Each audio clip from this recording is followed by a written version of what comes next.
What if I told you that most of us are living our lives all wrong? We chase success, but end up exhausted. We seek happiness, but feel empty. It's not your fault. Modern life has trained us to believe that the more we do, the happier we'll be. But here's the uncomfortable truth. You're wasting your most valuable asset, time, on things that don't matter. Think about it. How much of your day is spent on distractions, on obligations that bring you no joy? And while you're doing that, the clock keeps ticking. Each moment gone, never to return. The world tells you to keep going, do more, be more. But what if that's the trap? Imagine this. What if, instead of running on autopilot, you took control? What if you could find balance, purpose, and peace, without giving up on your goals? It's not just possible, it's necessary. And the best part? It's simpler than you think. This is about reclaiming your time, focusing on what truly matters, and finally living the life you deserve. In this journey, we'll uncover ancient wisdom that holds the key to a life well lived. It's time to stop wasting time and start investing in what will truly bring you joy, fulfillment, and inner peace. Curious? Let's get started. Lesson 1. Value time. Imagine for a moment that you had a bank account where 86,400 units were deposited every day. Sounds great, doesn't it? But there's a catch. At the end of each day, whatever you haven't used disappears. You can't save it. What would you do with that resource? How would you use it? Every second that passes is like this balance, time that will never return. Seneca warns us, time is the only resource we can never recover. So, why do we spend time as if it were infinite? Think about it. How did you spend the last 24 hours? How many of those hours were used on something that truly matters? And here's the crucial point. If time is the most valuable asset we have, why don't we treat it as such? Imagine, just for a moment, what would change in your life if you valued time as much as you value money? Would you trade hours of your life for activities that give you nothing in return? Or would you start investing your time in things that help you grow, bring you peace, or even make you happy? Perhaps the real question is, where are you investing the time you can never get back? And if time is the most precious thing you have, how much of it is being wasted? Lesson 2. Live in the present. Why do we wait for the future to be happy? Have you ever caught yourself thinking, I'll be happy when I get that job, when I finish this project, when I have more time? But here's the truth Seneca reminds us of. The future is never guaranteed. How much time have you spent living in a tomorrow that may never come? We pour so much of our energy into a future version of ourselves that we forget something crucial. Life is happening right now. Every moment you spend waiting for the right time to enjoy life, that's time slipping away. Why do we defer happiness to an uncertain future? Seneca tells us that the present is all we truly have. So, ask yourself, what if today is all you get? What would you do differently? Would you still put off joy, peace, or fulfillment? Or would you start embracing the moments you have right now, instead of waiting for a future that might never arrive? If life is a series of fleeting moments, how many of them are you fully living in? Lesson 3. Live for yourself. How much of your life is truly yours? Think about it. How much of your time is spent doing things for others, fulfilling obligations, and chasing distractions that don't bring you joy? Are you living for yourself, or are you living for someone else's expectations? Seneca teaches us that one of the greatest tragedies is to live a life that isn't our own. We fill our days with noise and tasks, with a constant pressure to be busy. But what if all of that is just stealing from the time you could be using to live the life you want? What if you're giving away your most precious resource, your time, to things that don't serve you? Ask yourself, when was the last time you did something purely for you? No distractions, no obligations, just something that brought you satisfaction and peace. And if it's been too long, why? What are you waiting for? Living for yourself doesn't mean neglecting others, but it means carving out time, space, and energy to pursue what brings you true fulfillment. So, how much of your time belongs to you, and what will you do with it? Lesson 4. Avoid procrastination. Procrastination. We all know it. We all fall into its trap.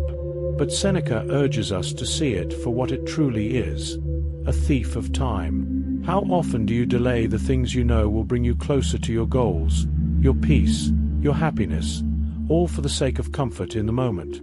It's easy to put off today's work for tomorrow, especially when the task feels overwhelming. But here's the thing, tomorrow is always uncertain. Waiting for the right moment is nothing more than a comfortable lie we tell ourselves. Seneca suggests something radical. Don't wait. Face the discomfort now.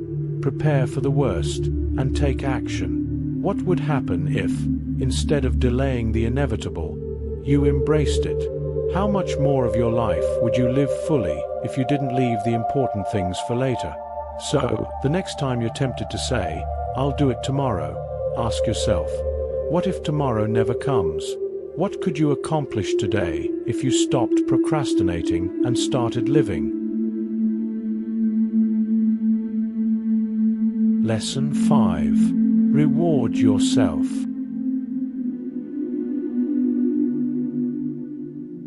Imagine if you could turn procrastination into motivation. Seneca believed in rewarding yourself for overcoming the temptation to delay. What if, instead of postponing tasks and waiting for the perfect moment, you created small rewards for yourself along the way? Think about it. How often do you put off important work because the reward feels so distant? But what if you brought those rewards closer, paired each small accomplishment with something that gives you joy, something immediate? Seneca knew that this simple shift in perspective could change everything. Instead of waiting for the future to enjoy the benefits of your hard work, what if you started feeling those rewards right now? Imagine the sense of progress, the satisfaction that comes not only from completing your tasks, but from enjoying the process itself. So, ask yourself, how can you reward yourself today? What small steps can you take that will bring you closer to your goals and let you feel the joy along the way? Don't wait for tomorrow. Your life is happening now, and there's no reason you can't find both progress and pleasure in the present. Lesson 6. Make the most of your free time. How do you spend your free time? It's easy to fill our days with distractions, scrolling through social media, watching endless videos, or getting lost in trivial tasks. But Seneca reminds us that our free time is one of our most valuable resources. It's not just a break from work, it's an opportunity to enrich our lives. What if, instead of wasting those precious moments, you used them to grow, to learn something new, to pursue a passion, or to simply reflect on your day? Free time is not about doing nothing. It's about doing something that matters. How would your life change if you spent even a fraction of your free time on things that truly nourish your soul? Maybe it's reading a book that challenges your perspective, practicing a skill you've always wanted to master, or just sitting in silence, letting your mind rest. Seneca asks us to consider this. Are you using your free time to add value to your life, or are you letting it slip away? How could you turn your free time into something more meaningful today? Lesson 7. Reflect on the past.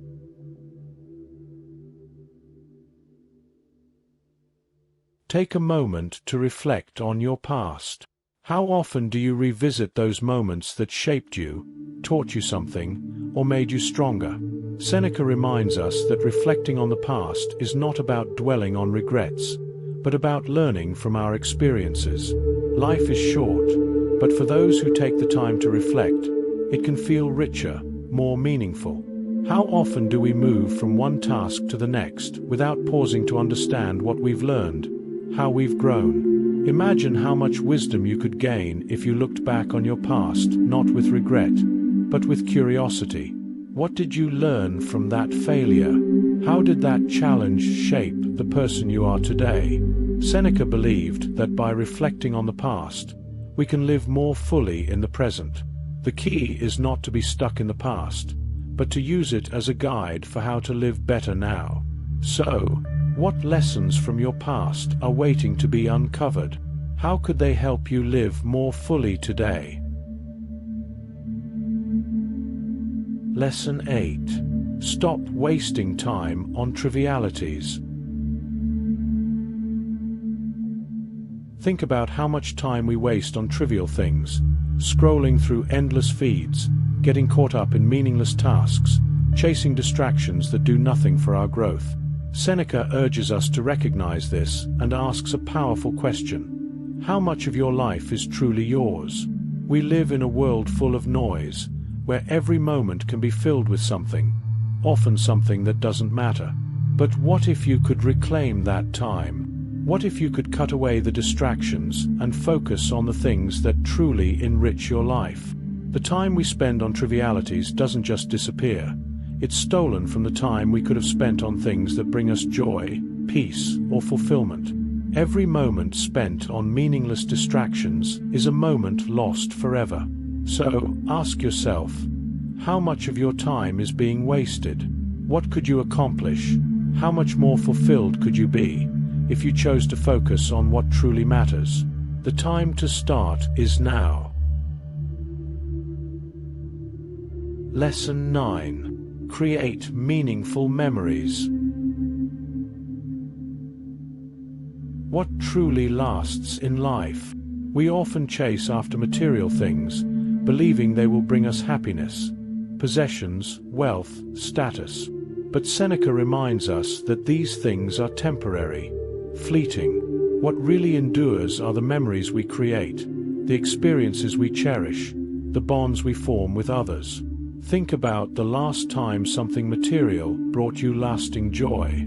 How long did it take before you wanted something new? But now, think about a moment, an experience that filled you with peace, wonder, or connection. Those are the moments that stay with us.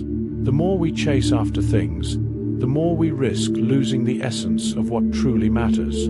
Experiences, relationships, and personal growth are the real treasures in life. So, ask yourself, what would happen if you stopped chasing possessions and started creating memories? How much richer would your life be if you focused on experiences that last, instead of things that fade away? Lesson 10. Seek balance.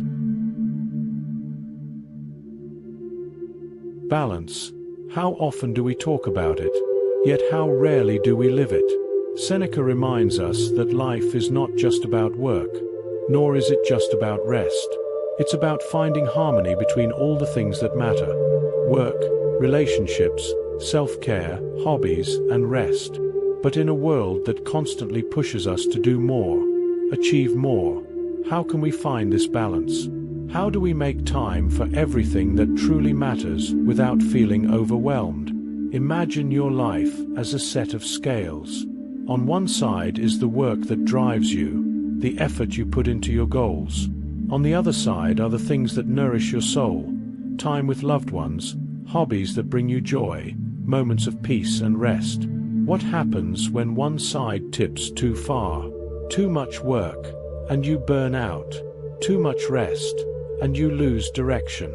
The key is to find that middle ground, where effort and relaxation coexist, where productivity and peace are in harmony. So, ask yourself, how balanced is your life? What can you adjust today to make sure you're not sacrificing your happiness for the sake of productivity, or vice versa? Balance isn't something you find once. It's something you continually create.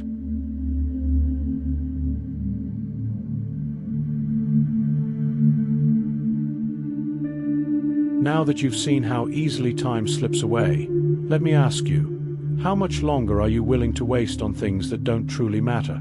You've learned the importance of reclaiming your time, of finding balance, and of focusing on what brings meaning to your life. But will you let this knowledge sit on the shelf, or will you take action? Imagine what your life could look like if you applied even a fraction of what we've explored today. What would change if you stopped letting distractions steal your most valuable resource? How much happier, more fulfilled could you be if you made conscious choices about how you spend your time? It's time to take control. Are you ready to live a life of intention, purpose, and balance? Start today. Let me know in the comments. What's one change you'll make right now to reclaim your time? I'd love to hear how you're planning to make the most of this one short life. And if you want to keep learning and growing, make sure to subscribe to the channel and hit the notification bell. Together, we'll continue this journey of wisdom, balance, and self-discovery. Oh, and one more thing. If you're serious about changing your life, I've got something special for you. Seneca's powerful work on the shortness of life is a game changer. It's an easy, affordable read that could shift your entire perspective on how you use your time. You can grab it for a super cheap price on Amazon. Check the first pinned comment for the link. Don't miss this opportunity to start living more fully.